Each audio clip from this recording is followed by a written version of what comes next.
Qualities Needed to Reconnect with Family, Episode 6, Forgiveness. A part of the series Conflict Resolution Insights from Brett Lovett's The Compassion Project and FamilyReconcile.com. Welcome to the Lawyers and Mediators International Show and Podcast by InstantMediations.com, where we discuss law and conflict resolution topics to educate both professionals and everyday people. Catch regular episodes on YouTube, the Instant Mediations app, and anywhere you get your podcasts. Just remember, nothing in these episodes constitutes legal advice, so be sure to talk to a lawyer, as cases are fact-dependent.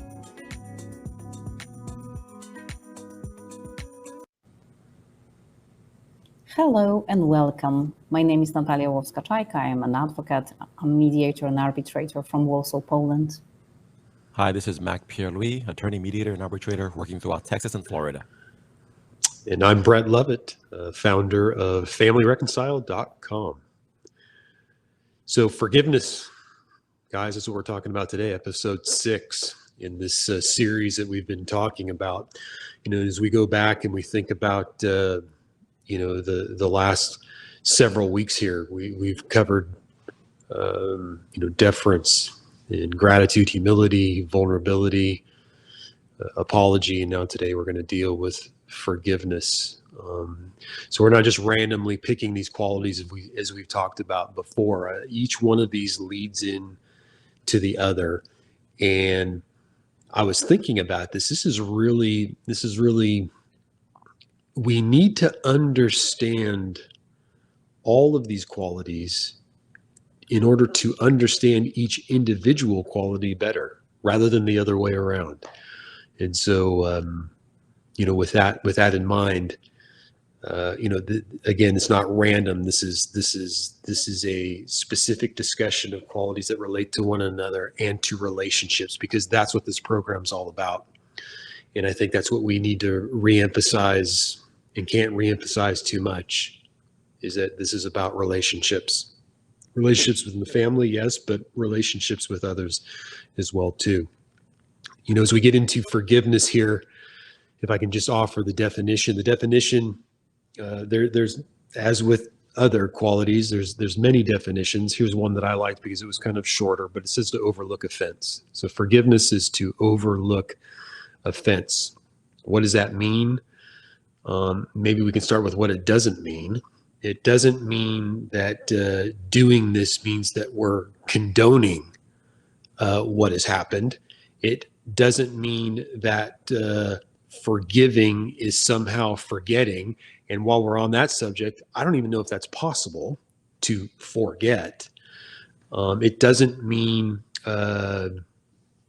what it does mean is choosing to not be captive to feelings of resentment or letting go off of. So some thoughts around forgiveness, the definition, and what it does and doesn't mean. Thank you, Brett. And I guess I would like to highlight a story. Some years ago, as an attorney, I was representing a mom in a very emotionally heavy case where she had been hurt by the father of their child. They had one child, a little baby, together.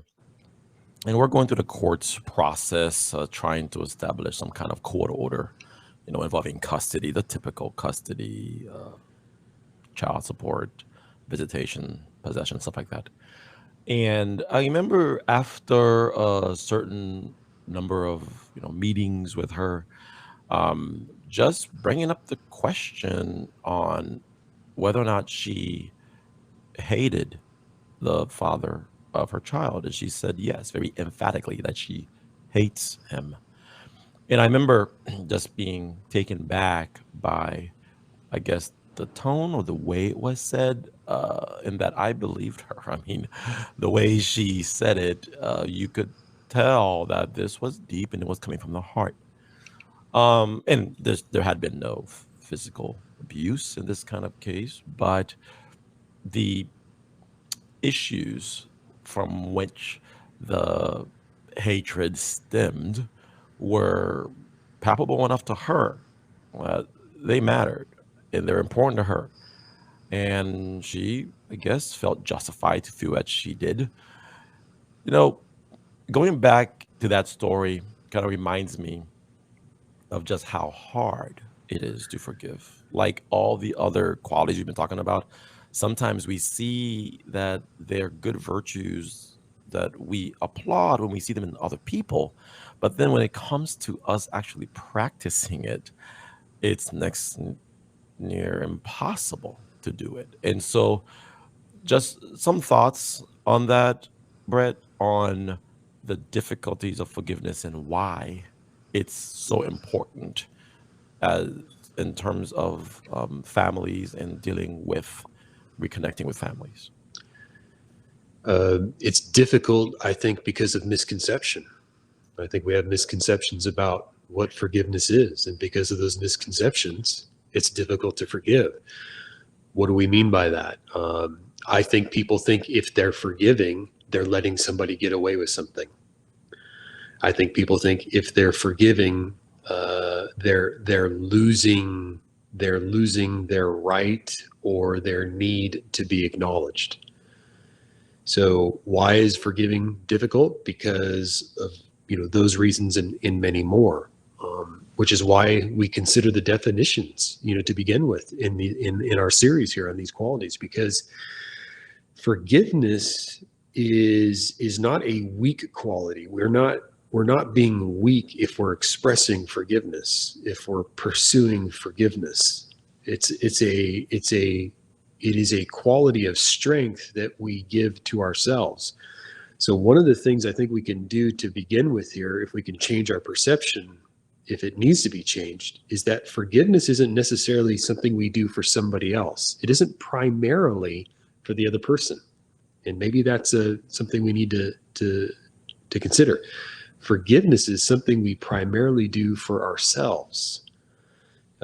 It frees us. If we are forgiving, we are freeing ourselves from an emotional attachment to an event.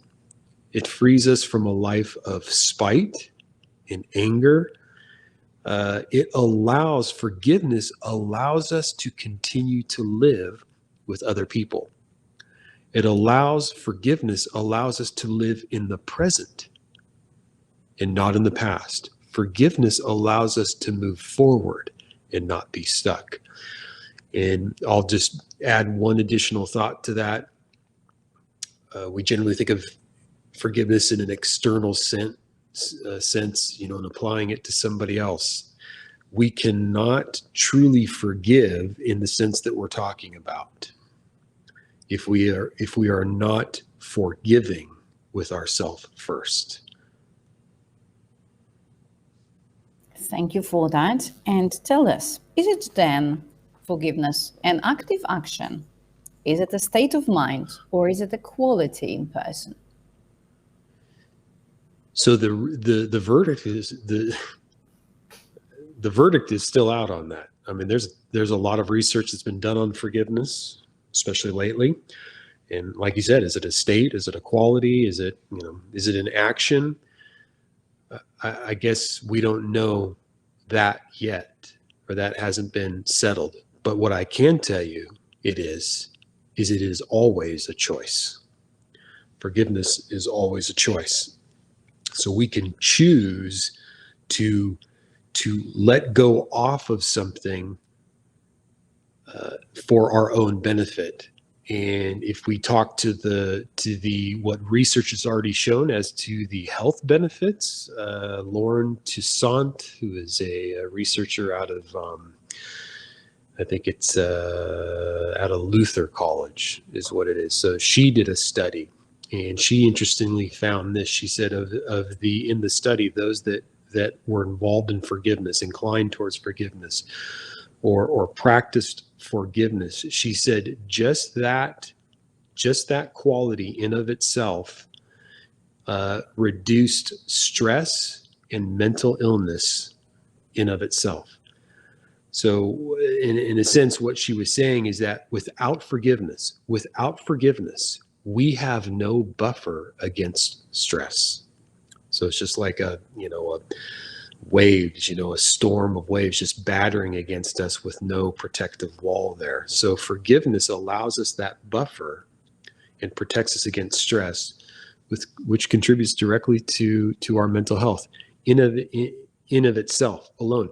And she actually concluded another point that I thought was profound, is she said, even a simple, like insignificant act, like a small prayer where you're, thinking about forgiveness, or you give yourself a meditative moment, a minute or two, to think about forgiveness. She said that act alone took the edge off of individuals experiencing something prior to applying forgiveness or even thinking about it. So forgiveness, connecting it to the idea of whether or not someone deserves to be forgiven. Speak on that, because I think that's something that will always come across our minds. If you were to tell somebody, hey, do you forgive the person? Will you forgive them? They may say, no, they don't deserve it. Speak to, again, how forgiveness is also about ourselves and not about the other person. So forgiveness is a process.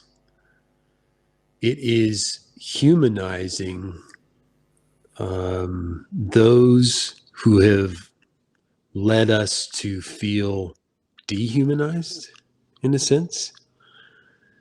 So we practice that self-compassion. We give ourselves, we say it's okay to be imperfect. And the wonderful thing about forgiveness, when we do that for ourselves, we're also doing it for other people, because we're showing other people, and we're leading by example, that it's okay to be imperfect. So forgiveness is a tremendous quality when you apply it in a relationship setting, when you apply it within the family.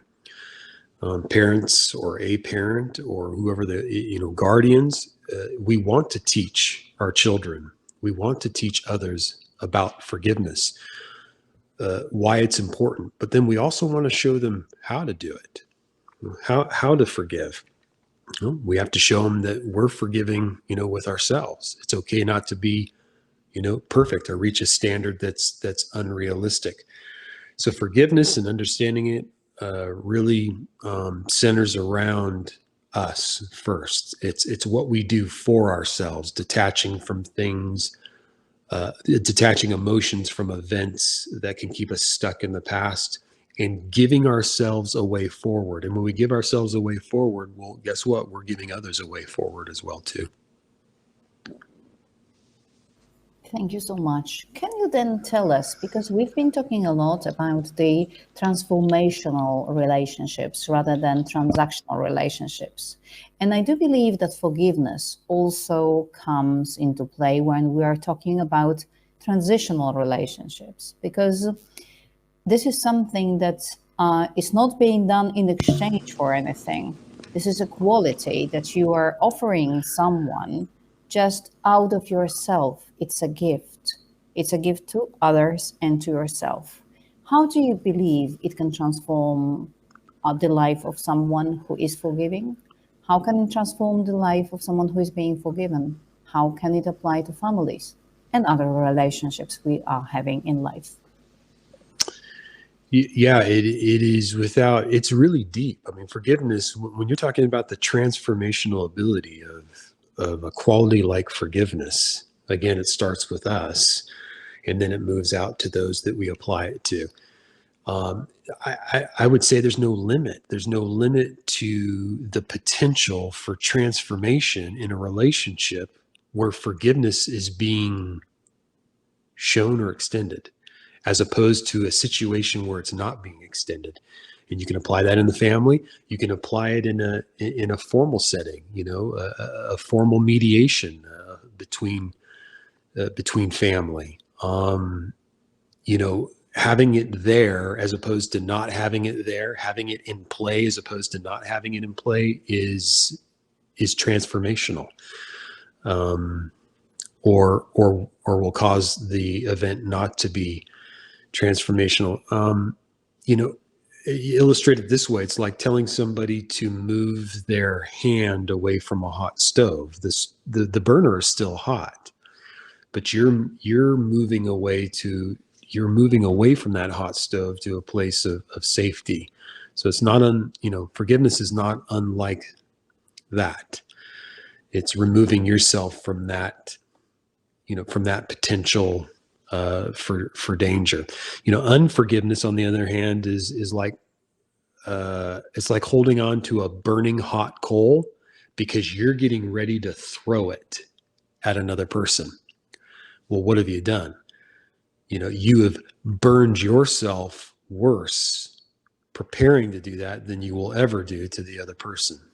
Yet, how often do we see that? How often do you see that in a family setting? How often do you see that in a formal legal setting? How many times have you heard of relatives or family members who haven't talked to one another for years, right? Because they don't want to be the first one to apologize. They don't want to be the first one to be, they don't want to show any vulnerability. They don't want to be the first one to offer forgiveness because they think they're losing something. They think something's being taken away from them. They think they're losing the opportunity to be acknowledged or recognized as being hurt.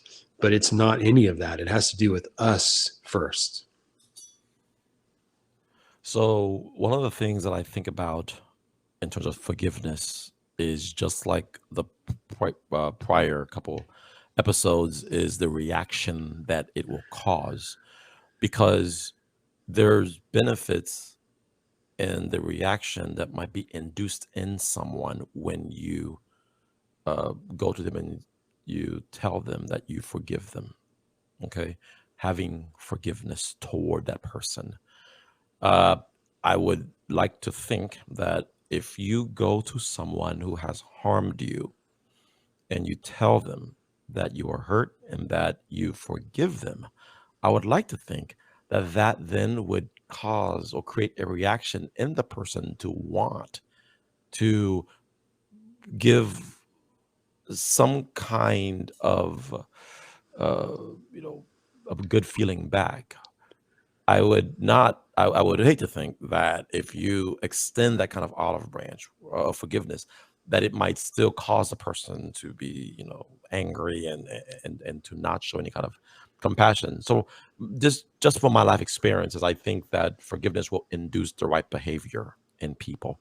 So if you are sitting across the table with your nemesis and you do not see eye to eye, but there's something in the air that needs to be cleared out, and the conduit to do that is through forgiveness, then it might very well cause you to have then a positive reaction from the other person. That's what one benefit that I see. Can you speak to that? Why that exists? Yeah, it's difficult because in all of these qualities, again, there's no guarantee, right, from the other side. So you can extend forgiveness, and you hope that it's reciprocated, right? You hope that you not only that it's reciprocated, that you hope that you foster some sort of positive direction from that. But let's just say you don't. Let's just say the other party isn't open to it. They're closed off to this idea of forgiveness, or they don't even think they need to be forgiven, right? So that's why understanding forgiveness is more about us. It has to do with us than it has to do with the other party. It isn't conditional upon apology. It isn't conditional upon acceptance, right? Forgiveness is us freeing ourselves from the emotional attachment to whatever that is. So you can extend forgiveness, and whether it's accepted or not, or whether it's thought to be relevant or not, it's what you're doing for yourself. And what are you doing for yourself when you extend forgiveness? You are moving forward. You are moving on. You are not stuck in the past. Forgiveness is about growth. It's about acceptance of, I'm okay. I'm imperfect. I've made mistakes. I've contributed, but let's move forward. I'm moving on. In essence, that's forgiveness is allowing you to do something that unforgiveness would never allow you to do. You're stuck. So it's about, are we moving forward or are we stuck? It's what do you want? We keep going back to that. What do you want? What you want will dictate your behavior.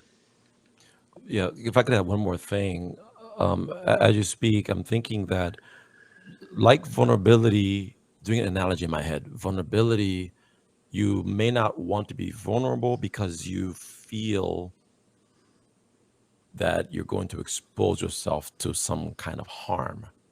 Whereas with forgiveness, you may not want to be forgiving and you may have unforgiveness because you feel that you're going to lose some kind of justice. And you've spoken to this a little bit, which is that people who don't forgive sometimes feel that there's some justice that that person who's harmed them isn't going to get what they deserve.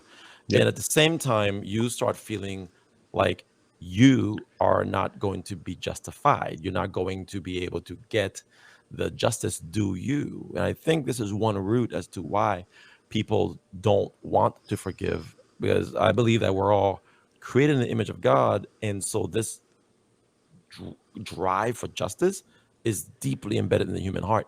So every one of us, we know what injustice is. We can feel it. Okay, we can feel it from a child. It never needs to be taught. Kids can feel it in the playground. And this is why then forgiveness connects so deeply with that, because later on you find yourself then fighting against that urge. Like, I want to forgive. It's the right thing to do because I see people who do it, they're good for doing it. But it just feels like they're going to get away with it. And I don't want that. That's unjust. That's not fair. It's not fair. That's what we all say when we were kids. It's not fair. All right. So what do you think about that? How forgiveness and justice are interconnected in the heart and the mind? Yeah, they are. And again, it might have to do with, we have to help ourselves here. And, sometimes I hear the word forgiveness and like pardon used together and are used, in similarity. Forgiveness has more to do with, that's our feelings. So forgiveness is our feelings towards another person, our feelings softening towards another person. That's forgiveness. Pardon has to do with consequence, right? So if you pardon somebody, what you're doing is you're letting them off the hook. So do you see people often confuse, if I forgive them, I'm letting them off the hook. Do you see how I'm answering your question? And what I'm saying is you're not understanding what forgiveness is. Forgiveness is your emotional attachment to whatever that injustice is, letting go of it and moving on. That doesn't mean condoning it. That doesn't mean saying it's all right. That doesn't mean saying, being a floor mat. Okay. But you're talking about something different when you're saying, I want justice for this, or you're talking about consequences. Okay. So consequences have to do with part. You can forgive and somebody can still face the consequences. Right. So think about a woman who's being abused in a relationship and physically abused, and you'll hear them say, well, I forgive him. You can't forgive him. You can't forgive him for that, because in their mind, they think forgiving means that the woman's going back to the man. And in some cases she does, or because they don't understand it. But you can forgive. A woman who's been abused in a relationship can forgive and not return to that relationship. That's the difference. It has to do with your feelings, not the consequences. Thank you so much for all of that, all these insightful thoughts on forgiveness. I do believe that forgiveness is something that we need to deeply practice to also just reconcile, because that might be important also for the persons who did us wrong, to hear the words and the relief, to feel the relief of forgiveness. And with this thought, I would like all the listeners and viewers to be left and to join us in our next episode with Brett Lovett from FamilyReconcile.com. See you soon. Bye-bye for now.